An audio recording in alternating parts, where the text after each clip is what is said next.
पुढची महत्त्वाची बातमी आपण पाहूयात। सोलापूरमध्ये इंधन दरवाढीच्या विरोधात अनोख्या पद्धतीने निषेध करण्यात आला। आम आदमी पक्षाने बैलगाडीने प्रवास केला। बैलगाडीने प्रतिकात्मक प्रवास करत आंदोलन करण्यात आले।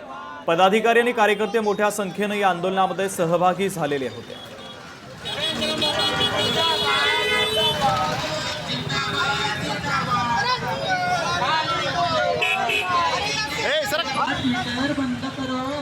आपल्या सरकारने देश हिताकडे न पाहता निवडणुकांकडे जास्त लक्ष दिलं, त्याच्यामुळे आता परिस्थिती आणखीन बिकट झालेली आहे आणि भविष्यात ही परिस्थिती आणखीन बिकट होईल का अशी जनतेला भीती लागलेली आहे। पुढे येणाऱ्या काळात आम्हाला पुन्हा बैलगाडीतून प्रवास करावा लागतो का? सरकारला जी जनतेची भावना आहे ती पोहोचवण्यासाठी आज मोफत बैलगाडी प्रवास जनतेसाठी ठेवलेला आहे आणि याच्यातून सरकारला आम्हाला हेच सांगायचं आहे की देश हितासाठी ज्या काही कठोर निर्णय घ्यावे लागत असतील ते सरकारने घेतले पाहिजेत।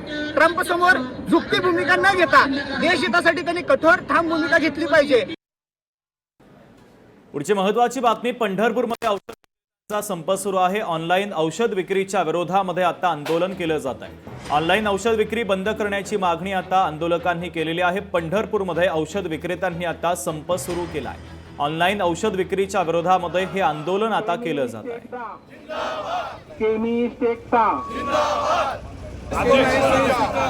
ई पोर्टल का विचार जे काय आपल्या समाजात जे काही लोक आहेत ज्यांना बाबा लहान असतील किंवा युवक असतील किंवा तरुणी असतील, हे कुठेतरी ऑनलाईन फार्मसीमुळे एक व्यसनाधीन किंवा व्यसनाच्या आहारी आपला समाज जात आहे। त्याच्यामुळे आम्ही आमच्या स्वार्थासाठी नसून ऑनलाईन फार्मसी आम्ही कॅन्सल करा म्हणतोय। त्याच पद्धतीनं ऑफलाईन मध्ये ज्या पद्धतीने आमचे केमिस्ट बांधव 12.5 लाख संपूर्ण भारतभर आणि महाराष्ट्र राज्यामध्ये सुमारे 45,000 आणि त्यातल्या त्यात सोलापूर जिल्ह्यामध्ये 5,000 केमिस्ट आणि पंढरपूर तालुक्यामध्ये 600 केमिस्ट चांगल्या पद्धतीने व्यवसाय करतात, एकाच ठिकाणी असतात।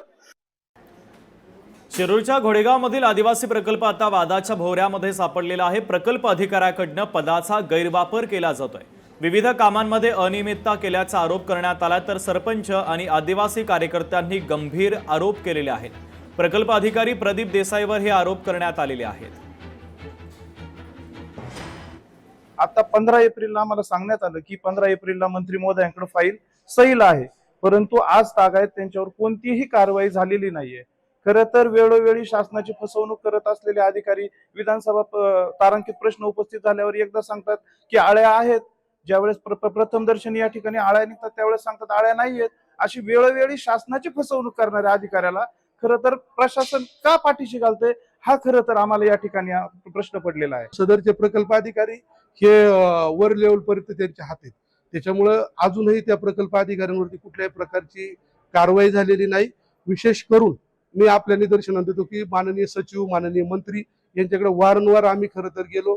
आपल्या जुन्नर तालुक्याचे सन्माननीय आमदार शरददादा सोनवणे यांनी देखील मुख्यमंत्री महोदयांची ही गोष्ट कानावर घातली, त्याची सखोल चौकशी करून उत्कृष्ट अहवाल मागितलाय, परंतु सदरच्या प्रकल्प अधिकाऱ्याला कोण पाठीशी घालतंय ही एक अतिशय गंभीर बाब आहे असं मला वाटतं। हे महाराष्ट्राच्या मी निदर्शनास आणून देतो। लोकशाही मराठी ऐका, पहा, जागरूक रहा।